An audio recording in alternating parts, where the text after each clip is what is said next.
Good morning, students. As you know that we are discussing lesson number 17 in social studies, clean and green environment.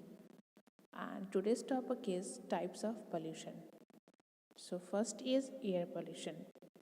Air pollution refers to the excessive addition of harmful things like smoke, dust, etc. in the air that surrounds us. It is caused by dust storms, wild volcanic eruption.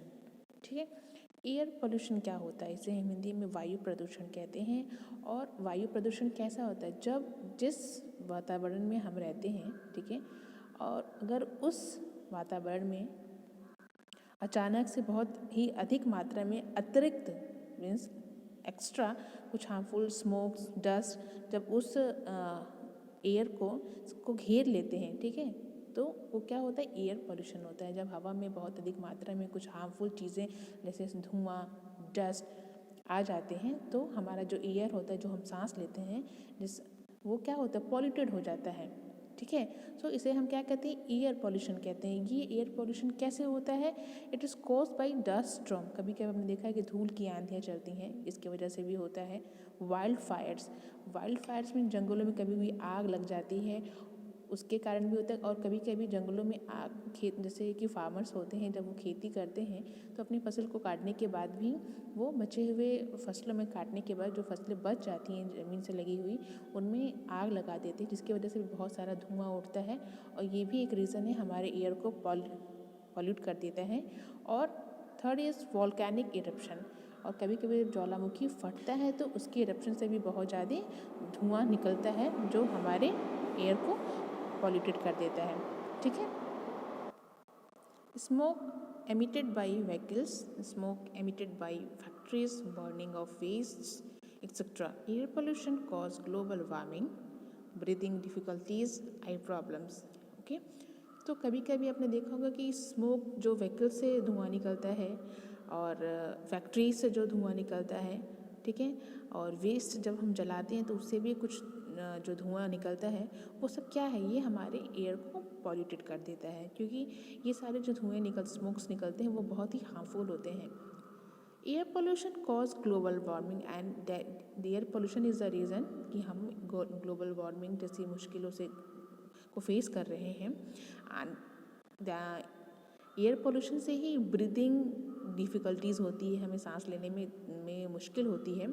और इसी की वजह से हमें आई problem भी होती है, क्योंकि जो स्मोक निकलता है ये वेस्ट को जलाने के बाद से, या फिर डस्ट स्टॉर्म से, या वाइल्ड फायर से, या व्हीकल और फैक्ट्री से निकलने वाले स्मोक, के सारे स्मोक क्या होते हैं, वो अच्छे नहीं होते, बहुत हार्मफुल होते हैं, जो हमारे एयर को तो पॉल्यूटेड करती है, साथ ही साथ में हमारे हेल्थ को भी बहुत ज़्यादा प्रभावित करती है, जिससे हमें बहुत सारी प्रॉब्लम्स को फेस करना पड़ता है। ठीक है, तो ये है एयर पोल्यूशन।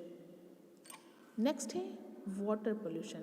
जैसे एयर पॉल्यूटेड हो जाती है वैसे भी हमारा पानी भी पॉल्यूटेड हो जाता है। उसका क्या रीज़न है, water pollution refers to the excessive addition of harmful things like garbage, chemicals etcetera in the water bodies.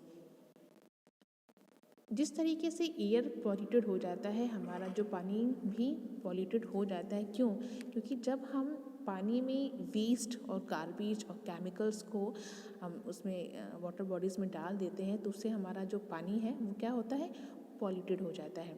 It is caused by chemical waste release into the water bodies by the factories.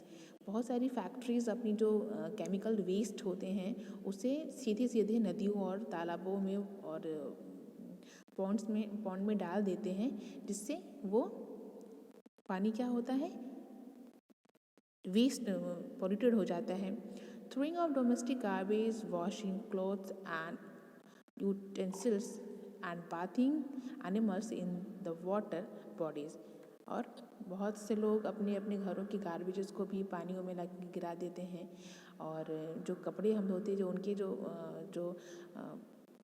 जो गंदगी इसमें से निकलती है, और वो सारे क्या है, सब पानी में उस रिवर्स में जाते हैं, जिससे वो उसे पॉल्यूटेड कर देते हैं।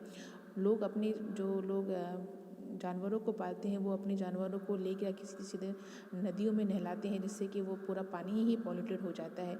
तो ये सब रीज़न है जिससे हमारा वाटर पॉल्यूटेड हो जाता है।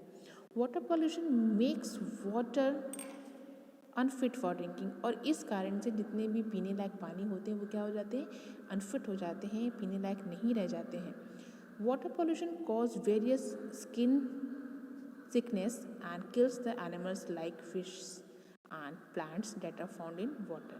ठीक है, तो इन ये जो केमिकल जो फैक्ट्रीज जो केमिकल वेस्ट रिलीज करती है, जो ये गार्बेज जो हम डोमेस्टिक गार्बेज को पानियों में गिराते हैं, एनिमल्स को पानियों नदियों में नहला देते हैं, इसके वजह से एक बहुत बड़े उसमें हम पानी को क्या करते हैं, अनफिट कर देते हैं। जो पानी पीने लायक होता है वो पूरी तरह से अनफिट हो जाता है, जो पीने लायक नहीं रहता है, और इसकी वजह से हमें बहुत सारी बीमारियां होती हैं। और हम कहीं ना कहीं जो पानी में जानवर रहते हैं वो भी मर जाते हैं, इसके भी हम बहुत बड़े दोषी हैं, क्योंकि इसकी वजह से वो जो प्लांट्स पानी में रहते हैं और जो जानवर पानी में रहते हैं, एनिमल्स लाइक फिश, वो मर जाते हैं। ठीक है, तो इस वजह से वाटर भी पॉल्यूटेड हो जाता है, तो हमें इन चीज़ों को रोकना होगा।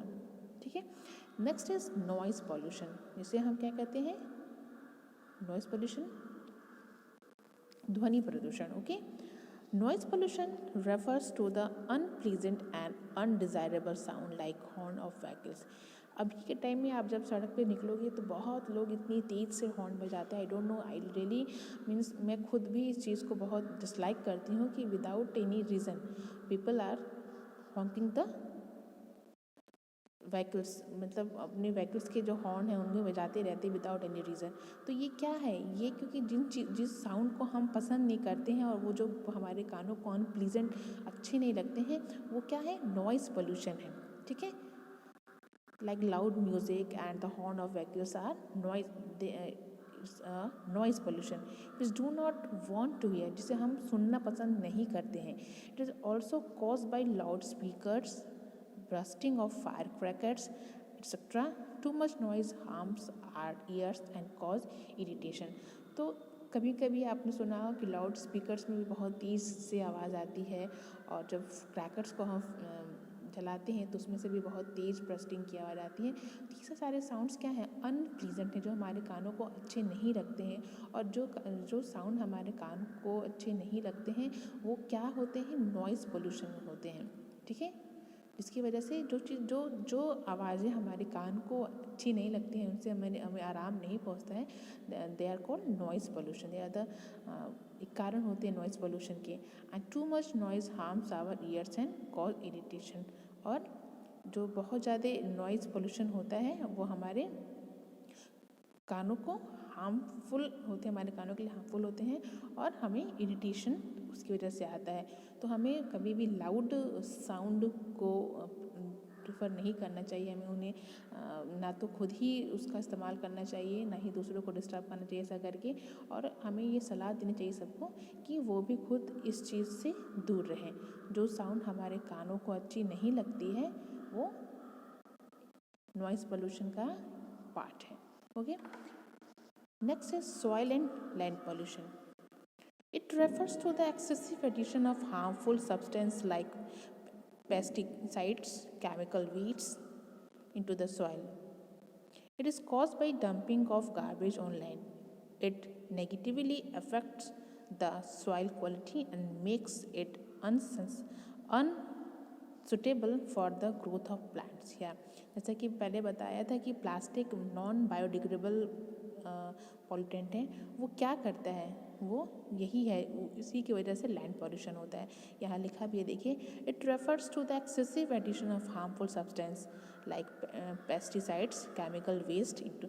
बहुत सारे फार्मर्स जो फार्मिंग करते हैं वो अपने लैंड पे फसलों को अच्छा करने के लिए केमिकल्स का छिड़काव करते हैं, जिसकी वजह से उसके जो सॉइल की क्वालिटी होती है वो धीरे धीरे ख़त्म हो जाती है, और उस पर एक नेगेटिव इफेक्ट करता है। उस टाइम पे तो फसल बहुत अच्छी होती है, लेकिन बाद में वो जो सॉइल होता है वो बंजर हो जाती है। It cause by dumping of garbage on land. और एक दूसरा रीज़न ये है कि जब हम कूड़े को, गार्बेज को हम लैंड में डंपिंग गिराते हैं तो उसकी वजह से से भी सॉइल की जो क्वालिटी होती है वो ख़त्म होती है। तो हमें इन चीज़ों को रोकना होगा and because it negatively affect the soil quality and makes it unsuitable for the growth of plants.